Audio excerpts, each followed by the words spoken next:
भारताचा दिग्गज फिरकीपटू R अश्विनने border Gavaskar ट्रॉफीच्या मध्यातच निवृत्ती जाहीर करत मायदेशी परतलाय। अश्विनच्या या धक्कादायक निर्णयाचा ऑस्ट्रेलियात असलेल्या टीम इंडियावर मोठा परिणाम झालाय। आता अश्विनच्या जागी मुंबई क्रिकेट संघाच्या खेळाडूला संधी देण्यात आली आहे। मुंबई क्रिकेट संघाचा अष्टपैलू खेळाडू तनुष कोटियनला ऑस्ट्रेलिया विरुद्धच्या मेलबर्न आणि सिडनी कसोटीसाठी संघात सामील करण्यात आले। अश्विनच्या निवृत्तीनंतर बीसीसीआयने हा निर्णय घेतलाय। देशांतर्गत क्रिकेटमध्ये मुंबई संघाचे नेतृत्व करत उत्कृष्ट कामगिरी करणाऱ्या श्रेयस अय्यरने पुन्हा एकदा आपल्या कामगिरीने लक्ष वेधलंय। श्रेयसने आपल्या उत्कृष्ट फलंदाजीच्या जोरावर विजय हजारे ट्रॉफीमध्ये संघाला दणदणीत विजय मिळवून दिलाय। श्रेयस अय्यर विजय हजारे ट्रॉफीमध्येही आपल्या संघाचे नेतृत्व करतोय। अलीकडेच त्याच्या नेतृत्वाखाली मुंबईने सय्यद मुश्ताक अली ट्रॉफीही जिंकली आहे आणि चॅम्पियन्स ट्रॉफी जवळ आल्याने श्रेयसची ही खेळी आणखी महत्त्वाची ठरली आहे। नाशिकच्या मनमाडमधील साईराज परदेशी या वेट लिफ्टरने कतारच्या दोहा शहरात झालेल्या Asian youth and junior championship आंतरराष्ट्रीय स्पर्धेत सुवर्ण पदक पटकावलंय।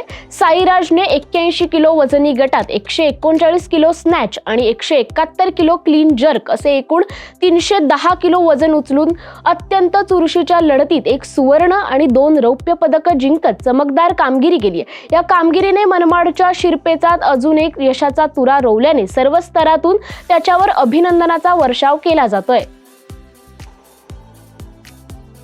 गोंदियात पहिल्यांदाच अंध मुला-मुलींच्या चौथ्या राष्ट्रीय गोलबॉल स्पर्धेचं आयोजन करण्यात आलं असून या स्पर्धेत देशाच्या 20 राज्यातील स्पर्धक सहभाग घेणार आहेत। विशेष बाब म्हणजे गोंदियातील सुरुची गुप्ता या खेळाडू तरुणीने देखील या स्पर्धेत सहभाग घेतलाय। 2016 पासून अंध मुलांच्या राष्ट्रीय गोलबॉल स्पर्धेला सुरुवात झाली असून हे या स्पर्धेचं चौथं पर्व आहे।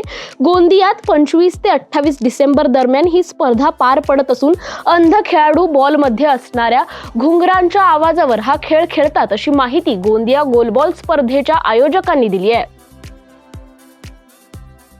सामन्याच्या 11व्या मिनिटाला 4 गुणांनी पिछाडीवर असलेल्या दबंग दिल्ली संघाने गुजरात जायंट्स संघाला 45-31 असं हरवलंय आणि प्रो कबड्डी लीग मध्ये प्ले ऑफ मध्ये आणखी एक महत्त्वपूर्ण विजय नोंदवलाय। मध्यंतराला दिल्ली संघाकडे 3 गुणांची आघाडी होती। दिल्ली पोलिसांनी BBL T20 साठी क्रिकेट बेटिंग रॅकेटचा पर्दाफाश केलाय। ऑस्ट्रेलियाची प्रसिद्ध क्रिकेट लीग 15 डिसेंबर पासून सुरू झाली आहे। त्याचं नाव बिग बॅश लीग T20 आहे। वास्तविक दिल्ली पोलिसांनी बिग बॅश लीग सामन्यावर सट्ट्याबाजी करणाऱ्या एका टोळीचा पर्दाफाश केला असून 10 जणांना अटक केली आहे। हे आरोपी दिल्ली, उत्तर प्रदेश आणि राजस्थानचे आहेत। करोलबागच्या जोशी रोडवर चालणाऱ्या या रॅकेटचा पोलिसांनी पर्दाफाश केलाय।